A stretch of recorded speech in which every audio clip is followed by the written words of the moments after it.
அஸ்ஸலாமு அலைக்கும். Hi my family and friends. போன வீடியோவில் எங்களுக்கு நல்ல வரவேற்பும் ஆதரவும் கொடுத்துருந்தீங்க. Thanks for your love and support. Hope இதே மாதிரி எங்களுக்கு எப்போதும் சப்போர்ட் கொடுங்க இன்ஷா அல்லாஹ். டுடே நம்ம சேனலில் வீட்டிலையே எப்படி சிம்பிளாக அண்ட் ஈஸியாக கேரமல் புட்டிங் செய்கிறதுன்னு பார்க்க போகிறோம். இந்த கேரமல் புட்டிங் செய்கிறதுக்கு பீட்டர், ஓவன் எதுவுமே வேணாம். வெறும் குக்கர்லேயே ஈஸியாக செஞ்சிடலாம். ஓகே, வாங்க எப்படி செய்கிறதுன்னு பார்க்கலாம். கேரமல் புட்டிங் செய்கிறதுக்கான தேவையான பொருட்களை பார்த்துக்கலாம். நான் இன்றைக்கி 3 பேருக்கு தேவையான புட்டிங் செய்ய போகிறேன். அதுக்கு அரை மூடி தேங்காய் எடுத்துக்கிறேன், 5 முட்டை எடுத்திருக்கேன், சுகர் எடுத்திருக்கேன். கடைசியாக நம்ம டெக்கரேஷனுக்காக பாதாம் எடுத்திருக்கேன். இது ஆப்ஷனல் தான், உங்களுக்கு தேவைன்னா நீங்கள் எடுத்துக்கலாம். இப்போ அடுப்பை ஆன் பண்ணிவிட்டு ஒரு பேன் ஹீட் ஆனதும் அதில் சுகர் போட்டுக்கலாம். கொஞ்சமாக தண்ணி ஊற்றி இதை நல்லா கிண்டிக்கோங்க.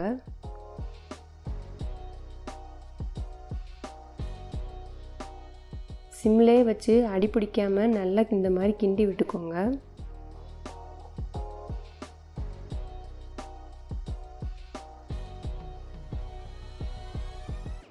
கொஞ்சம் கொஞ்சமாக கலர் மாறிட்டே வரும். இதுதான் நமக்கு தேவையான கலர். இந்த பதம் வந்தோடனே அடுப்பு அமர்த்திக்கோங்க. நம்ம எந்த பாத்திரத்தில் கேரமல் புட்டிங் செய்ய போகிறோமோ அதில் ஊற்றிக்கலாம். இந்த அரை மூடி தேங்காவை நல்லா அரைச்சி கெட்டி பாலாக நம்ம எடுத்துக்கலாம்.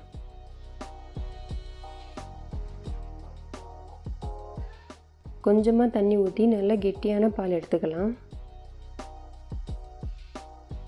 அடுத்து வர தண்ணி பாலை கூட நீங்கள் வேஸ்ட்டு பண்ணாமல் ரசம் எதுவும் வச்சிங்கன்னா அதில் கலந்து விட்டுக்கலாம். தேங்காய் பால் ரசம், அதுவும் சூப்பராக இருக்கும். இந்த மாதிரி முட்டையை நான் வெள்ளைக்கரு தனியாக மஞ்சக்கரு தனியாக பிரித்து எடுத்துக்கிறேன். ஒன்றா சேர்த்து கூட அரைக்கலாம், ஆனால் ட்ரெடிஷ்னல் முறைப்படி நான் பிரித்து எடுத்துகிட்டு செய்ய போகிறேன்.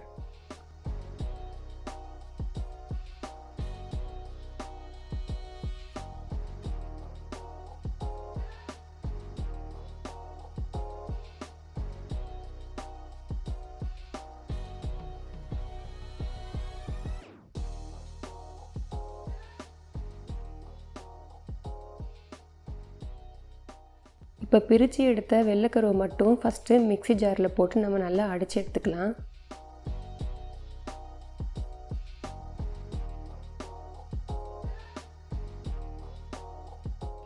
இந்த மாதிரி நல்லா க்ரீமியாக அரைச்சி எடுத்துக்கோங்க. இப்போ அதிலே மஞ்சக்கரு சேர்த்துக்கலாம்.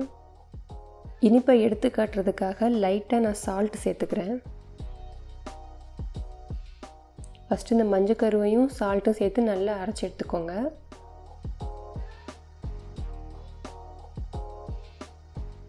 அதுக்கப்புறம் அதிலே சுகர் ஆட் பண்ணி இன்னொரு தடவை நம்ம நல்லா அரைச்சிக்கலாம்.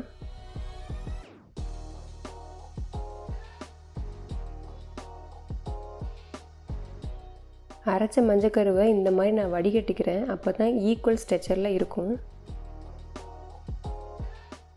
இப்போ அரைச்ச கெட்டி தேங்காய் பால், முட்டையோட வெள்ளைக்கரு, மஞ்சக்கரு எல்லாத்தையும் ஒன்றா போட்டு ஒரு தடவை நல்லா அரைச்சி எடுத்துக்கலாம்.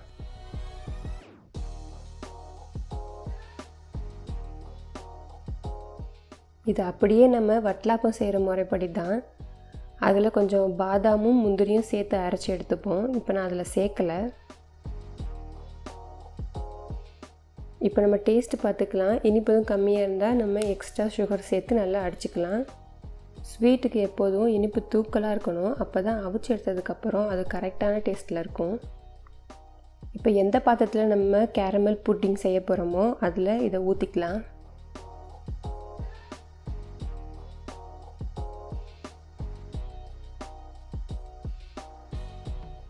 இப்போ குக்கரில் 2 டம்ளர் தண்ணி வைக்கிறேன். கொஞ்சமாக வச்சா போதும். அதுக்கப்புறம் இந்த மாதிரி ஒரு ஸ்டாண்டு வச்சுக்கோங்க. ஏன்னா நம்ம ஸ்ட்ரெயிட்டாக பாத்திரத்தை குக்கரில் வைக்க முடியாது. அதனால் ஒரு ஸ்டாண்டு வச்சு அதில் நம்ம அரைச்சி வச்ச கேரமல் புட்டிங்கை இறக்கிடலாம்.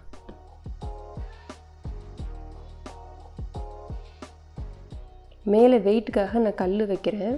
பாத்திரம் குக்கரில் உரசாமல் பார்த்துக்கோங்க.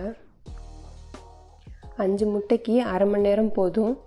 ஒரு விசில் வந்ததும் அடுப்பை அப்படியே சிம்மில் வச்சு 1/2 அன் ஹவருக்கு அப்புறம் அடுப்பை நம்ம ஆஃப் பண்ணிக்கலாம். விசில் ரிலீஸ் பண்ணிடாமல் அப்படியே ஒரு 5 மினிட்ஸ் விட்டுருங்க. அதுக்கப்புறம் நம்ம ஓப்பன் பண்ணி பார்க்கலாம்.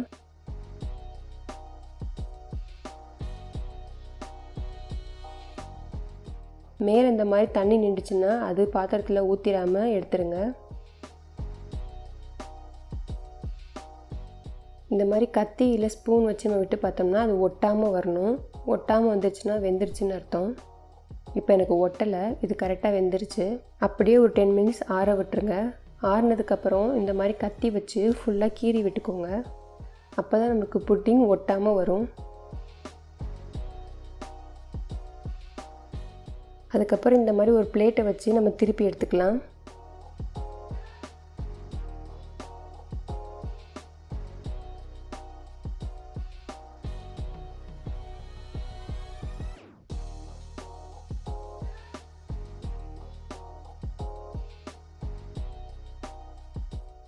அவ்வளோதான், நம்மளோட கேரமல் புட்டிங் சூப்பராக ரெடி ஆயிடுச்சு.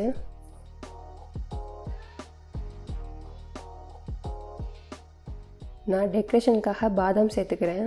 பார்க்கவே எவ்வளோ சூப்பராக இருக்குல்ல, நிஜமாக டேஸ்ட்டும் சூப்பராக இருந்துச்சு. குழந்தைங்களுக்கு முக்கியமாக ரொம்ப பிடிக்கும். இந்த மாதிரி குழந்தைங்க நம்ம கூட இருக்கிற டயத்தில் தான் அவங்களுக்கு பிடிச்ச ஸ்நாக்ஸாக நம்ம செஞ்சு கொடுக்க முடியும்.